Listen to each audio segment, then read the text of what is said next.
सामने भानगढ़ भूतिया फोर्ट जिसे कहते हैं। एकदम ऊपर मत जाइएगा, सांप दिखा है।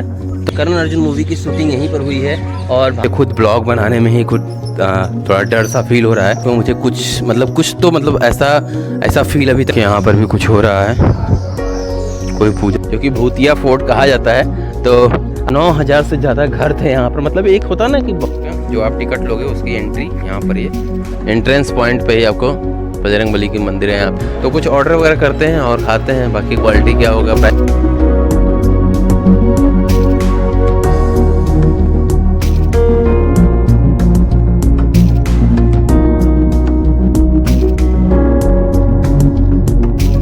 दिल्ली से मुंबई की जो लगभग 1300 किलोमीटर पड़ता है। बाकी देखने में तो काफ़ी मतलब टेस्टी लग रहा है। जय हिंद, हर हर महादेव। गुड मॉर्निंग दोस्तों, मैं हूं सूरज मिश्रा और आ गया हूं फिर से एक एक्साइटेड जर्नी के साथ। और कार की जर्नी फिर से होने वाली है। वैसे आप लोग कार के ब्लॉग तो देखते नहीं हो, लेकिन फिर भी मैं कंटिन्यू ब्लॉग बना रहा हूं। और नई दिल्ली से निकले हैं, बदरपुर से निकले हैं और ये जर्नी हमारी होने वाली है भानगढ़ फोर्ट के लिए। और 250 किलोमीटर की जर्नी है। और जो टाइम हो रहा है वो आप देखिए 6 बज रहे हैं। अभी सुबह के 6 बजे निकले हैं हम। और 250 किलोमीटर पड़ता है बदरपुर बॉर्डर से पूरा भानगढ़ फोर्ट। तो कितना टाइम लगेगा, मतलब अभी जो गूगल मैप में दिखा रहा है वो 3.5 घंटे दिखा रहे हैं। और क्या टाइम लगेगा, और इसी ब्लॉग में मैं पूरा भानगढ़ फोर्ट भी कवर कर लूँगा। तो ज़्यादा लंबा वीडियो नहीं होगा, पूरा भानगढ़ फोर्ट तक का डिस्टेंस और भानगढ़ फोर्ट पूरा एक ही ब्लॉग में कवर करूँगा।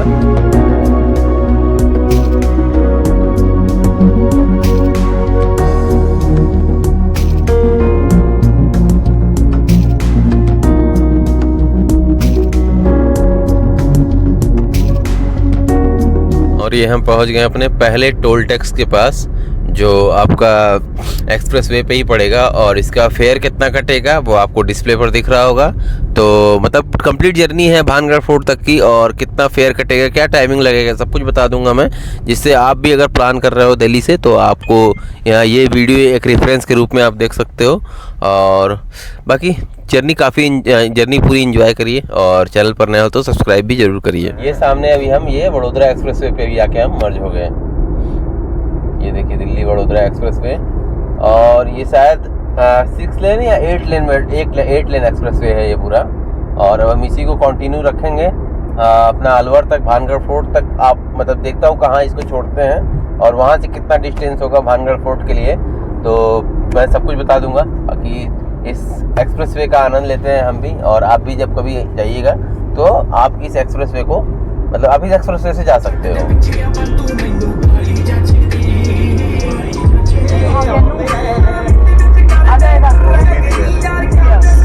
दिल्ली के बदरपुर से निकल के लगभग 80 किलोमीटर हम कवर कर चुके हैं और अभी 7 बज रहा है। और अभी फ़िलहाल हम हैं दिल्ली वडोदरा एक्सप्रेस वे पर, जो कि नया बना हुआ है 8 लेन एक्सप्रेस वे है, जो आप देखे होंगे हम मर्ज किए थे। तो मतलब कुछ कहना चाहते हैं भैया इस एक्सप्रेस वे के लेकर और जो डेवलपमेंट हो रही है? हाँ, मतलब एक्सप्रेस वे पे शुरू से ही मतलब एक था कि जब से एक्सप्रेस वे बन रहा था तो एक बार था इच्छा थी कि चल के देखें क्या बना है, कैसे बना है, कितने लेन का है। और शुरू से ही सुनने में आया था कि एक ग्रीनफील्ड एक्सप्रेस वे बना रहे हैं। तो जैसा कि देख सकते हो, बहुत एक एक्सप्रेस वे की जितनी चौड़ाई होती है उससे कहीं ज़्यादा चौड़ाई एक्सप्रेस वे बनाया हुआ है इन्होंने। बीच में काफ़ी जगह छोड़ा हुआ है, मतलब 4 लेन इधर 4 लेन उधर के बाद भी बीच में जगह है। हाँ, बीच में बहुत काफ़ी जगह छोड़ा हुआ है। तो और अभी अंडर डेवलपमेंट ही, अंडर कंस्ट्रक्शन है। अभी सवाई माधोपुर तक बना है, तो हमें वहाँ तक तो नहीं जाना, हम दौसा से ही एग्जिट ले लेंगे। हाँ, दिल्ली से मुंबई की जो लगभग 1300 किलोमीटर पड़ता है दिल्ली से मुंबई, और 1300 किलोमीटर की इंडिया की सबसे लंबी एक्सप्रेस वे बन रही है ये। तो बट अभी बनी नहीं है, मतलब 30 या 40% इसका काम हुआ है। और जब ये बन जाएगा तो ये देश के लिए एक बहुत बड़ी सौगात होगी। हमारे रोड मिनिस्ट्री जो है। और बाकी काफ़ी एक्सप्रेसवे बना रहे हैं। गंगा एक्सप्रेसवे है, कई सारे पूर्वांचल एक्सप्रेसवे है, और कई सारे एक्सप्रेसवे बन रहे हैं। तो ये काफ़ी अच्छी चीज़ें हैं, मतलब काफ़ी अच्छी चीज़ें हो रही हैं देश में। और फिलहाल इस एक्सप्रेसवे पे चलते हैं, और कुछ नहीं 180 किलोमीटर और बचा हुआ है डिस्टेंस, उसको जल्दी से कंप्लीट करते हैं और पहुंचते हैं भानगढ़। और भानगढ़ का किला आपको घुमाते हैं। यहाँ पर रुकी, कार पार्किंग की भी अच्छी व्यवस्था है यहाँ पर, देख सकते हो आप। और यहाँ पर रुकते हैं, कुछ खाते पीते हैं, फिर यहाँ से निकलते हैं अब हम। तो लगभग अभी 80-90 किलोमीटर में हमारा डेस्टिनेशन और बचा हुआ है। मैंने कहा एक रिफ्रेशमेंट लेते हैं, और आपको हाईवे साइड पे ही कई सारे होता नहीं है कि रेस्टोरेंट वगैरह दिख जाएंगे, रिफ्रेशिंग पॉइंट दिख जाएंगे। तो आप वहाँ पर आओ। और देखिए हम भी आ चुके हैं। अब यहाँ पे कुछ बाकी सुबह का निकले थे तो कुछ खाए पिए थे नहीं, तो मैंने कहा कुछ रिफ्रेशमेंट लेते हैं, रुकते हैं कुछ थोड़ी देर और फिर उसके बाद पहुँचेंगे। तो कुछ ऑर्डर वगैरह करते हैं और खाते हैं। बाकी क्वालिटी क्या होगा, प्राइस क्या होगा, ये सब मैं आपको अभी बता देता हूँ। तो देखिए ये हमने मंगा लिया था आलू का पराठा। हम 4 आलू के पराठे मंगा लिए हैं और चाय मंगा लिए हैं, क्योंकि सुबह सुबह का टाइम था। हमने कहा एक हल्का सा ब्रेकफास्ट हो जाए। तो आपको ये पड़ेगा 150 रुपीज़ का। और इसके साथ एक बटर दे दिया है उन्होंने, दही इसी के साथ ही मिलेगा। बाकी देखने में तो काफ़ी मतलब टेस्टी लग रहा है देख के। बाकी एक बार मैं एक बाइट आपको टेस्ट करके बता देता हूँ तो क्या है। काफ़ी ठीक है। बाकी देखिए हमारा चाय भी आ चुका है, ये देखिए। और देखिए चाय भी आ चुका है, आलू पराठा आ चुका है। बस इसको फिनिश करते हैं, फिनिश करके फिर निकलते हैं। और अगर आपने वीडियो यहाँ तक देख लिया है तो चैनल को सब्सक्राइब करिए और अपने फ्रेंड्स और फैमिली के साथ शेयर जरूर करिए भाई मेरे ब्लॉग को। बाकी इसको फिनिश करते हैं। मुंबई एक्सप्रेस वे को छोड़ के अब ये जयपुर वाला, ये देखिए मुंबई एक्सप्रेस वे यहाँ से हम छोड़ दिए हैं। और ये जो एरिया पड़ता है वो दौसा पड़ता है। दौसा पे हम अब जो आगरा वाला रूट है उस पर आ जाएंगे। और यहाँ से मुश्किल से 40 किलोमीटर और दिख रहा है हमारा भानगढ़ फोर्ट। और एक टोल टैक्स भी पड़ेगा, एग्जिट टोल टैक्स पड़ेगा। उसका फेयर क्या कटेगा वो आपको अभी स्क्रीन पे दिख जाएगा। मैं देखता हूँ कितना फेयर कट रहा है यहाँ पे। फेयर क्या कटा है आपको स्क्रीन पर दिख रहा होगा अभी।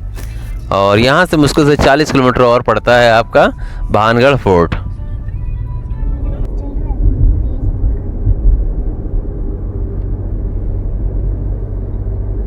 जैसे आप भानगढ़ फोर्ट के पास पहुंचोगे वैसे ही आपको पूरी ग्रीनरी दिखेगी। और देखिए कितना बेहतरीन रास्ता हो जाता है, सिंगल लेन हो जाती है, तो इस बात का आप ध्यान रखिए। बाकी ये देखिए लोग फ़ोटो शूट वगैरह करा रहे हैं यहाँ पे खड़े होकर।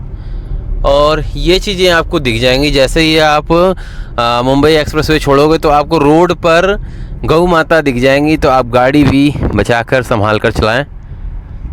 बाकी देखिए हमें भी थोड़ा सा सतर्कता बरतनी पड़ रही है। बाकी रोड काफ़ी बेहतरीन दिखते हैं, पूरी ग्रीनरी दिख रही रोड पे। और बस पहुंचने वाले हैं यहाँ से कितना 12 किलोमीटर और दिख रहा है भानगढ़ फोर्ट। आपको 100 रुपये का ये एक टिकट लेना पड़ेगा, जो कि पार्किंग टिकट ये बता रहे हैं, पार्किंग टोल ऐसा कुछ बता रहे हैं। और अंदर जाके भानगढ़ फोर्ट का टिकट तो अलग से मिलेगा। आप देख सकते हो ये भानगढ़ पार्किंग 100 रुपये का है। और ये सामने हम पहुंच गए हैं भानगढ़ फोर्ट के पास। चारों तरफ से पहाड़ से घिरा हुआ फोर्ट है और ये सामने फोर्ट के पास आ गए। आइए चलते हैं, टिकट लेते हैं। टिकट का प्राइस वगैरह क्या है वो सब मैं बता दूंगा। ये देखिए ये हम आ चुके हैं एंट्रेंस पॉइंट पे। कुछ इंस्ट्रक्शन भी लिखा हुआ है भानगढ़ फोर्ट के बारे में, ये आप देख लो। ड्रोन उड़ाना मना है, ऐसी वैसी चीज़ें लिखी हुई है। फोर्ट के अंदर ये देखिए एंट्रेंस पॉइंट है, जहाँ से एंट्री कर गए हैं। और सामने है टिकट काउंटर, हाँ वहाँ से टिकट लेते हैं, देखते हैं प्राइस वगैरह क्या है। बाकी आज आपको भानगढ़ फोर्ट घुमाते हैं, भूतिया फोर्ट जिसको फेमस कहा जाए, भूतिया फोर्ट। सामने बजरंगबली का मंदिर, आइए पहले बजरंगबली के दर्शन करते हैं। एंट्रेंस पॉइंट पे ही आपको बजरंगबली की मंदिर है यहाँ पे। और सामने है टिकट काउंटर, देखते हैं टिकट का फेयर वगैरह क्या है। ये देखिए जो भी इंस्ट्रक्शन लिखी हुई है आप यहाँ पे देख सकते हो, भैया टिकट ले रहे हैं। और जो टिकट का फेयर है वो 25 रुपये है, 25 रुपये पर पर्सन आपको टिकट। हमने 3 टिकट ले लिया है। बाकी 14 साल तक के बच्चों का ये फ्री है यहाँ पे। और ये एंट्रेंस पॉइंट यहाँ पे हो सकता है टिकट चेक हो यहाँ पे। अच्छा वहाँ पर होगा जो आप टिकट लोगे उसकी एंट्री यहाँ पर। ये गार्ड साहब बैठे हैं, वो करते हैं, सूरज मिश्रा नाम है। यहाँ पर आप एंट्री करा लो। पहले एंट्री करते ही आपको ये एक प्राचीन नक्शा दिख जाएगा जो भानगढ़ फोर्ट का है। बाकी यहाँ पर भी कुछ चीज़ें लिखी हुई हैं, ये आप देख सकते हो। भारतीय पुरातत्व सर्वेक्षण, ये सब चीज़ें हैं। बाकी पूरा देखिए चारों तरफ ग्रीन पहाड़ से घिरा हुआ ये फोर्ट है। समय के साथ सारी चीज़ें गिर गई हैं, घर वगैरह गिर गया है, बट आपको रास्ता काफ़ी प्यारा दिखेगा। और आप आगे चलते चले जाओ। और सामने अगर आपको दिख रहा होगा, देखिए ये है मेन फोर्ट। तो धीरे चल रहे हैं, धीरे धीरे चल रहे हैं वहाँ पर, और आपको वहाँ की चीज़ें दिखाते हैं फिर हम। ये देखिए ये उस पॉइंट पर आ गए हैं। ऐसा कहा जाता है कि 17वीं शताब्दी में जब इसको बनाया गया था, इस फोर्ट को जब बनाया गया था, तो उस टाइम यहाँ पर दुकानें भी बनाई गई थी और काफ़ी चीज़ें बनाई गई थी। ये देखिए ये उस टाइम की दुकान वगैरह थी। बट जो होता है ना, समय के साथ 17वीं शताब्दी की बात है, तो धीरे धीरे चीज़ें गिरती चली गई और ये ध्वस्त हो गया पूरा। ये कि जब ये 17वीं शताब्दी में बनाई गई थी तो उस टाइम काफ़ी दुकानें भी बनाई गई थी और 9000 से ज़्यादा घर थे यहाँ पर। मतलब एक होता ना कि बहुत बड़ी बस्ती थी यहाँ पर। बट धीरे धीरे समय के साथ कुछ ऐसी चीज़ें हुई हैं जो मैं भी आपको बताऊंगा, जो आपको राजस्थान टूरिज़्म के वेबसाइट पर भी मिल जाएगी, कि कुछ ऐसी सिचुएशन उस टाइम हुए हैं कि पूरी चीज़ें धीरे धीरे करके यहाँ पर समाप्त हो गई हैं। बाकी आप देखिए ये सब शॉप थे उस टाइम के, और धीरे धीरे हम फोर्ट के पास पहुँच रहे हैं। तो फिर आपको बाकी जो स्टोरीज़ हैं, पुरानी हिस्टोरिकल जो चीज़ें हैं वो मैं आपको बताता हूँ और दिखाता भी। वो जो मेन गेट था वो आपका पूरा जो उस टाइम बहुत बड़ी बस्ती बनी हुई है उसका मेन गेट था, और ये है मेन गेट किले का। और अभी आपने जो देखा वो था मार्केट दिखा आपको। और ये देखिए यहाँ पर भी कुछ चीज़ें लिखी हुई हैं, वो मैं आपको दिखा देता हूँ। ये देखिए ये कुछ चीज़ें लिखी हुई हैं, और ये आ गया, ये है फोर्ट का मेन गेट। बाकी काफ़ी मतलब बेहतरीन सा व्यू आ रहा है, क्योंकि पहाड़ों के चारों तरफ ये जो किला है वो बनाया गया है, और काफ़ी ढेर सारे बंदर आपको दिख जाएंगे यहाँ पर। मतलब बंदर हो गए, लंगूर हो गए, मैं आपको दिखाता हूँ। ये देखिए फोर्ट के अंदर आपको ढेर सारे बंदर दिख जाएंगे। बंदर हो गए, ये लंगूर हो गया, बट किसी को कुछ कर नहीं रहे हैं ये। मतलब ये देखिए फोर्ट के अंदर घुसते ही सबसे पहले ही आपको मंदिर दिखेगा। अभी चलेंगे मंदिर में, दर्शन भी करेंगे इस मंदिर में। और ये देखिए ये है पूरा फोर्ट का नज़ारा। 4 या 5 मंदिरें हैं जो कि इस पूरे फोर्ट की रक्षा करते हैं, क्योंकि ऐसा माना जाता है ना कि भूतिया किला है। ऐसा करके देखिए, एक यहाँ पर था, एक मंदिर यहाँ पर है, और एक ये मंदिर यहाँ पर है, और एक मेन मंदिर यहाँ पर है। और फोर्ट की अगर स्टोरी की बात करें, इतिहास की बात करें, तो 17वीं शताब्दी में बनाया गया था। और विकिपीडिया पे भी आप सर्च कर सकते हो, मैं वहीं से पढ़ के आपको बता रहा हूँ कि कोई मुग़ल सेनापति थे मान सिंह, उन्हीं के भाई थे, छोटे भाई थे माधो सिंह करके, उन्होंने ही ये बनवाया था। और उसके बाद से इसकी 2 पुरानी हिस्ट्री भी है कि क्यों ये टूट गया। एक हिस्ट्री ये थी कि यहाँ पर कोई पंडित रहते थे बलुआ नाथ करके। मतलब कई सारी हैं, आप विकिपीडिया देख लेना।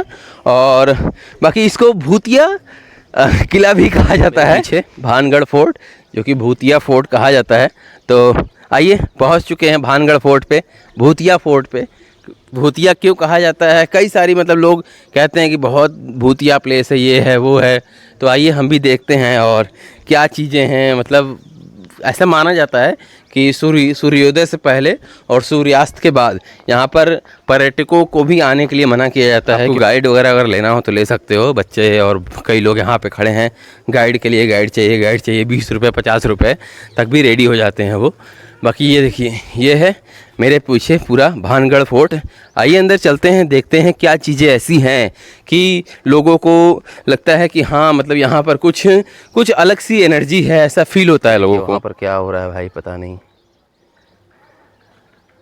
ये देखिए, बाकी हम वहाँ पर नहीं जाएंगे, हम फोर्ट घूमते हैं। ये देखिए फोर्ट का पूरा नज़ारा है, फोर्ट घूमते हैं।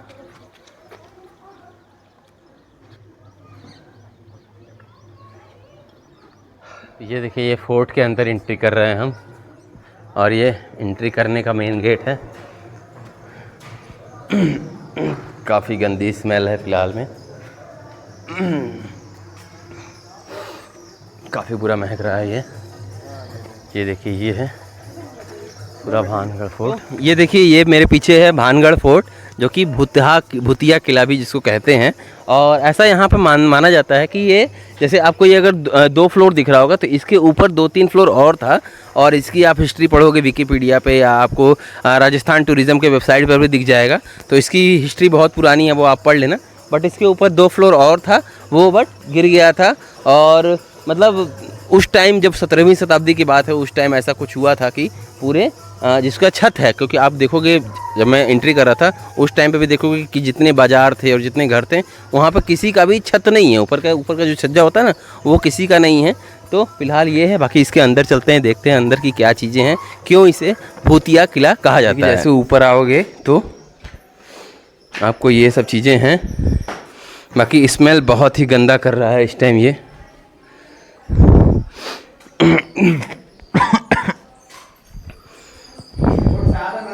भानगढ़ फोर्ट में हूँ दोस्तों अभी मैं, और भानगढ़ फोर्ट में मुझे कुछ ऐसा फील अभी तक नहीं हुआ है। और जैसा लोग कहते हैं कि यहाँ पर कुछ तो मतलब है, बट ऐसा कुछ मुझे अभी तक नहीं लगा है। लेकिन हो सकती है कि भानगढ़ फोर्ट में लोगों को कुछ ना कुछ एनर्जी फील होती होगी, बट यहाँ पर ऐसा कुछ अभी तक मुझे नहीं लगा है। ये देखिए, ये है पूरा भानगढ़ फोर्ट, किले के अंदर है फ़िलहाल इस टाइम हम। ये देखिए यहाँ पर भी कुछ हो रहा है, कोई पूजा पाठ या कुछ तो हो रहा है। देखिए यहाँ पर, ये देखिए, मतलब इसकी स्टोरी तो आप सब लोग जानते होंगे क्या है कैसे है। तो मतलब मुझे खुद ब्लॉग बनाने में ही खुद थोड़ा डर सा फील हो रहा है। बाकी उधर कुछ अभी पूजा पाठ सा भी हो रहा था कुछ, तो बाकी स्मेल इतनी बुरी है इसकी कि मैं कुछ बता नहीं सकता। और ये देखिए, ये सारी चीज़ें हैं। तो यहाँ से हम निकलते हैं, और फ़िलहाल ये अंदर का था, अंदर भी कुछ वहाँ पर हो रहा था जैसा मैंने आपको अभी दिखाया है। और फ़िलहाल घूम लिया है मैंने, और भानगढ़ फोर्ट से अब निकलते हैं। बाकी आपको चारों तरफ का मैंने व्यू दिखा देता हूँ। और यहाँ पर मंदिरें भी हैं, जैसे मैंने आपको दिखाया स्टार्टिंग पॉइंट में। वो इसीलिए मंदिर है कि यहाँ की जो पुरानी हिस्ट्री है वो बहुत ही कुछ बयान करती है इस किले के बारे में। एकदम ऊपर मत जाइएगा, सांप दिखा है तो बस यहीं तक रहिएगा, एकदम ऊपर मत जाइएगा, क्योंकि जंगलों के बीच में है तो यहाँ पर सांप वगैरह आना बिल्कुल नॉर्मल सी बात है। तो हमें 2-3 भाइयों ने बताया है अभी कि भैया सबसे ऊपर मत जाइएगा, वहाँ पर कई सारे 1-2 सांप दिखे हैं उन्हें। बट हम तो नीचे से ही जो पीछे फर्स्ट फ्लोर ये दिख रहा है वहीं से हम रिटर्न आ गए हैं। और थोड़ा सा अलग थोड़ा सा लगा है मुझे ये। बाकी स्मेल तो बहुत ही गंदा है यहाँ पर, तो आप आइए तो इस बात का ध्यान रखिएगा। स्मेल किस चीज़ की है आई डोंट नो, बट काफ़ी गंदा स्मेल था। तो ये है सामने भानगढ़ भूतिया फोर्ट जिसे कहते हैं। बाकी अंदर घूम के आ गए हैं, अंदर कुछ खास नहीं था। और यहाँ पर कुछ पूजन कार्यक्रम चल रहा था जैसे मैंने आपको दिखाया था। और बाकी यहाँ पर फोर्ट घूम चुके हैं, और फोर्ट घूम के अब हम लोग चल रहे हैं बाहर। चलते हैं बाहर, कुछ खाते पीते हैं। बाकी कुछ खास नहीं है यहाँ पर, आप भी आ सकते हो। मतलब आपको अगर वीकेंड एंजॉय करना है, दिल्ली के पास में रह रहे हो और वीकेंड पे कहीं जाना चाहते हो, तो आपको एक लॉन्ग ड्राइव भी हो जाएगी 250 किलोमीटर की, और यहाँ पर आप आके घूम भी सकते हो। वैसे मैं उस मंदिर में जाने वाला था दर्शन करने के लिए, बट वहाँ पर मुझे अभी कुछ ऐसी चीज़ें दिखी हैं कि फिर मैंने सोचा नहीं, दर्शन करने नहीं जाएंगे। हाँ, चलते हैं इस मंदिर में, देखते हैं क्या है। देखिए, कुछ सीढ़ियाँ चढ़नी पड़ती हैं इस मंदिर में जाने के लिए। और सामने मंदिर किस हमारे भगवान का है ये भी देख लेते हैं। ये मंदिर भी 17वीं शताब्दी में ही बनाया गया था। आइए देखते हैं मंदिर में क्या है। और इस मंदिर की भी शायद कुछ जैसे होती नहीं है, हिस्टोरिकल कुछ कथाएं होती हैं, कुछ कहानियाँ होती हैं पुरानी। मंदिर है, बट मंदिर ये तो ऐसा यज्ञ कुंड लग रहा है यहाँ पे, बट मंदिर में किसी भी भगवान की मूर्ति नहीं है, प्रतिमा नहीं है। बट हम प्रणाम कर लेते हैं। कुछ भी नहीं है, बिल्कुल खाली है, कोई प्रतिमा नहीं है। इधर कुछ लोग हैं, बस यही है मंदिर। ये देखिए, ये चीज़ें मुझे अभी पता चला है। मैं बाहर निकला हूँ तो यहाँ के 1-2 लोकल मिले हैं, वो बताए हैं कि कर्ण अर्जुन मूवी की शूटिंग यहीं पर हुई है, और भानगढ़ फोर्ट के अंदर का भी कुछ व्यू लिया गया है। और ये जो मेरे पीछे आपको दिख रहा होगा, इसका भी कुछ व्यू लिया गया है। ये चीज़ मुझे नहीं पता था। बाकी अब फोर्ट घूम लिए हैं दिल्ली से, अपनी भानगढ़ फोर्ट की जो ब्लॉग है वो यहीं पर मैं कंप्लीट करता हूँ। चलते हैं, कुछ खाते पीते हैं, और फिर यहाँ से अब दिल्ली के लिए निकल जाएंगे। तो ये भानगढ़ फोर्ट का ब्लॉग मैं यहीं पे कंप्लीट करता हूँ। कैसी लगी आपको ये दिल्ली से भानगढ़ तक की जर्नी और भानगढ़ फोर्ट का पूरा ब्लॉग, आप ज़रूर बताइएगा। और आप भी ज़रूर आ सकते हो। ऐसा कुछ मतलब जो कहते हैं भूतिया है, ऐसा कुछ बहुत ज़्यादा नहीं है। आप दिन में आके घूम के जा सकते हो। 25 रुपये पर पर्सन का टिकट होता है। तो ये ब्लॉग यहीं पर एंड करते हैं। हम मिलते हैं आपसे फिर किसी एक नए दिन, नए जर्नी और नए ब्लॉग के साथ। तब तक के लिए आप मेरे ब्लॉग को, इस ब्लॉग को ज़रूर देखिए। आप लोग देखते नहीं हो नॉर्मल ब्लॉग मेरा, बट आप लोग इस ब्लॉग को भी ज़रूर देखिए, और चैनल पर नए हो चैनल को सब्सक्राइब जरूर करिए। फिर मिलते हैं किसी एक नए दिन, नए जर्नी और नए ब्लॉग के साथ। तब तक के लिए जय हिंद, हर हर महादेव।